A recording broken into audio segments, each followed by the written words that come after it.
Ghana baby obi afana man obebo amansa ka bi ne bo so form 0249 6007890 0249 6007890 0599 899 0599 899 ne de man ye sonko ne zentize ba ku bi a ode ntana koja papa te lompam na ifunu ndu a chozo ade no wapam obekọ ne de tia ne tie we die ode ba ya pe ofa so e hyew wana de kono di CBB aso a every year papa top tier steady abroad consult maka etimi ra choose ne wa bomode wi high school anase no crechi no opeso okọ etimi kokoye or bachelor's degree masters postgraduate no and afi doctorate degree me patro a top tier steady abroad consult mo and every wakwa ram na wakwa to aso na ne makoye pere amabia no bibi ti say USA Canada UK Australia bibi ti say Austria New Zealand ne mpatamu awdo na yedoko omo na adwuma na omo bon de woman man ye nigi semne se yeze no ya alita na football na odina na so a yetimi je scholarship de ma bi e partial bi su yefu a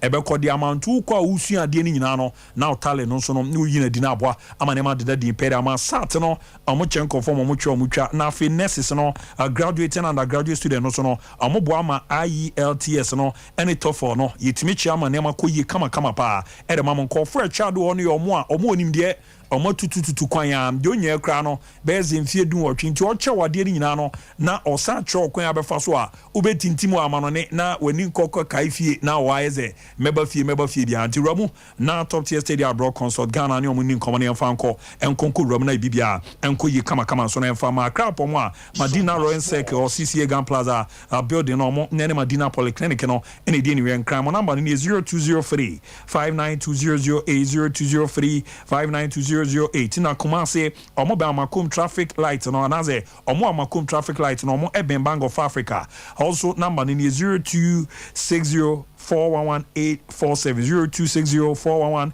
0260-411-847 na food wani chimo takra dia omo be NK City Fair Service efian kwanta kwan no omo be Fijai School Park and also number ni 0598 007 852 0598 007 852 ni amwa na ne man ko ye pen fama team manager dem the Black Stars of Ghana na no free sport ono so edidi din common Ghana 2026 World Cup group yakwa akutum no Aminu Shadow say no bo mo de kasa de fire group no. Difference here is that we don't have a big fish to look up to map out strategy. We had, say, an Egypt, a Morocco, or a Senegal in our group. We'll be here focusing on how to beat the others, but then we'll prepare very especially for teams like Morocco, Senegal, and all the likes. The reason why this one is very, very difficult, and we found it very difficult beating some of these sides in recent times. For me, my first impression was that perhaps it's divine. Perhaps we are being given an opportunity to correct the wrongs in our recent past. Okay, if we are going to make it to the World Cup, it means that we need to get results against these teams. And if we get results against these teams, then probably we would have avenged the poor results and the poor showing we've had against. I saw it as an opportunity for us to correct, the wrongs that we've made in the past. Ojeda hu abuda fo ni bi wo mba still ehu pa wa abuda fo no amzo obo Senegal ne Morocco ni oji amo but ahwe mali mo so a amunya wa se do mbisi ahye no ene na mfo ya afko ina ya boabo ene ma no beko Cameroon mu yi fi Comoros fo yi amo so o Central African Republic washin oba kruma mfa na mi so shia ga no person teneka ti ya de temperate me be na so ni na ojidi ze mfonso ye ne kan ne be na yesua bibi etimere after no or sending Komaka, the coach to Ado, na and common sin or bomb the church in cinema. I've made this very public.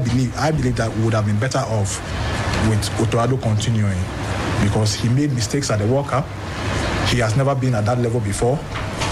He is somebody who learns on, who takes lessons out of failures. And I believe would have been better placed to make right decisions now. But that is gone. That is gone. I've always said, and I've made this very public. I believe that we would have been better off with Otoado continuing because he made mistakes at the World Cup. He has never been at that level before. He is somebody who learns on, who takes lessons out of failures. And I believe would have been better placed to make right decisions now. But ya come up in power bomb the tuja there's on the ananka ni pimu anka na ojirizo Otoado to aso ananka ebe bobi ono na de call World Cup no na okoye mfonso okokwe no ojirize nka krakra ka be na wa bɔ mmɔden bibia da fa wo na aboa ma ne ma ko emigi abrame ensem no dɔso but yambo azo china Ghana ejina kono yeni Guinea ma no Paris 2024 edi kan akɔbɔ mo free there is a china di win be so die nim no na mu eden kan as we progress we face tough opponents and you bet me share Zambia and Morocco ne other teams na kan so that is the situation no I hope to buy juma no ye no Dabio you be bo Gambia and Rwanda where the first round after no na ye san will be share the first round na ye koye nim so as we progress there be chawasem ye na the can the following qualifiers until you qualify from round 1 and you go 2 you go 2 na you go 3 2 no you be bo Rwanda and Gambia winner I know you follow then the last one no ye bet me share Morocco mu ne teams no ma qualify for World Cup. Yeah. And omunya obi all round 3 no ma one qualify for World Cup ni be team. But you bet me Nigeria say be Nigeria. You bet me sure. But no up tell Juma no about you Nigeria and South Africa obi I be sure because you be sure be how na Nigeria for create me asho mu Dabi mpacho Dabi ye team ni there na ya man no bishop one ya gas ni sere si ni ball wa otete me hu bi da na hotel wadwuma wo ye na kama pa ntase ohema we ni July August 2024 so I'm far they try to and the because but and some say na ya me but the truth of the matter is that for Nigeria after 11 times the throne or AFCON look what Morocco South Africa Zambia we share Zambia need Germany friendly 3-2 now look we should be careful and then Zambia Pacho, you obe candidacy show and now can I'm talking serious stuff. No, I'm serious. Look, and then my bono, you wait you crowd. Maybe a top 5 Cameroon. No, we can't. Baby Cameroon is ahead of us. Cameroon is team were strong. No, I guess in a bobo. Top 5 Africa. Yeah, my in bobo. Me who be that? Mama. Ustati my boy where you have conda? Afenia ni apostle. It's a young team. Where jida? Satan was na you for. Where jida? Ba Equatorial Guinea abeji. Utia wo Equatorial Guinea. Look.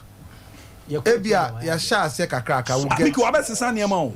But you quite try. But she needs more than the technical. China be do in Hong Kong. But me the Black Queens there say the missy support. Oh, for now I think say Amabe the lighthouse for your national team. Of course. Amoni Ebia dey and Saturday on say omo ache han and omo share han. Sanity but once there was issue of party. Yeah. So on cars na trip in the whole na in Sensembebre. People were trying to read meanings into it, but the year ban say omo ntimi amfana nkobi because of visa issues. No more processing visas no. Omo dey available, most of them and omo embark on trip no. Party dey no afei na to tom. So latest by Ochina and now Wednesday we are no. Party be kwa monsa wo US one. Oh, okay. The visa and the CCA now me secure. And any news or Germany CCA last year Arsenal called Germany party and then Arsenal called US and also he had issues so he delayed.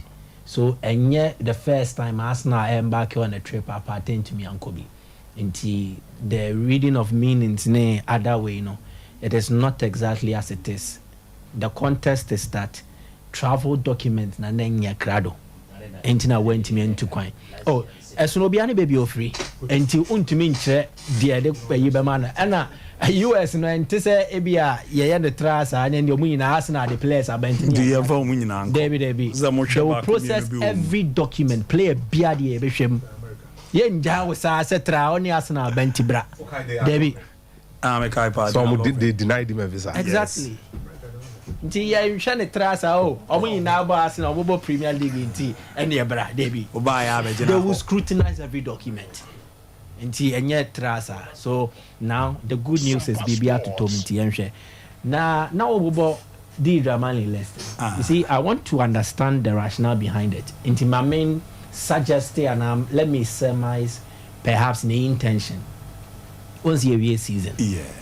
season area ni more active or competitive football players no do na wo fie into obi wo ha ye be season no form pa but akotine fie amasa form no ahye so he will want to try a large pool of players and then get the best out of them into maybe enunti no this 4 set of 24 man list no ediaba now 96 no or be selected be within a period and that is where I have a problem now. Okay. All the 3 days, assess player will losing a match fitness. Player on your sharp. It is not possible. And you're possible. Debbie. Even so reported for preseason cry. First week, no one said I intensive work. Yes. I had a light training near there. It'll be at the first day will be called by medicals. I be then the sounds why other preparatory way you be ready for the more intensive work. And Ubon say weeks ne ko nanim no e bia first week ye be obeko be 20%, second week near pejama ba be 50%, third week near de ko 70%. Enti mre ne e ko no na ye peja training nim them out. These are players who are coming at a time a pre-season. Omombo bo makofie. So the moment I don't fasa heated way nim na say more intense training schedules mono. You are even exposing them to injury. Me what 3 days me fan beche me bobre okay maba me pese me kumi ho ye de me ye bia and then players ni koko prape no mo the injury na show mo because they want the national team place. Yes, Me what I feel is say and this time and po and I was anki a free players I call my league in Shas. we had a program kwa body and tournament that William is a tournament kwa ye local wilali exactly so for program and fan tour na for collapse and then at times are ebeboa if we still want to have a consistent base say when we players near to almost fine we have our own issues with player exodus near there but what they find is goalkeeping department for 5 defense for 15 midfield for 15 strikers for 15 and attackers yes for 15 abu kabo mo saying 50 no 40 says a frame 96 wow coaching department no the pressure at Tomo Hoso and these things would have been easier if there were periodic scouting reports at all now coach no ye adwuma no kra ye ntuaneka and now ko fast scout now sound so man kakra no ye adwuma ma. So we have a big issue with national teams and then camping. Now prospect can once we our boy no. Say part of some of the reasons why I ain't mean a consistent team. I'll meet me abono. Camping Camping. What is the plan for this camping period? Sikabe ni tour. Even throughout the year. Camping fee and I say Sikaya de Emma national teams nako camp. Meteors Benyane dear, Starless Benyomo dear, Starlights Benyomo dear, all the other national teams enya sikabia you try to say for more camping purposes.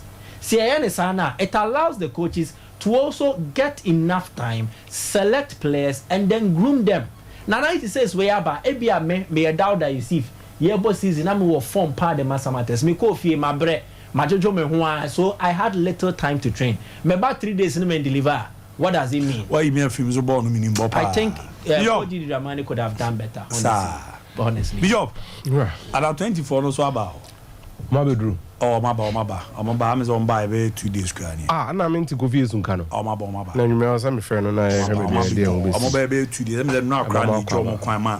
Obia call ni team or Kokusia Kai. Obia and Siaka, baby. Born a boy, we are Congress on reporting Edaba.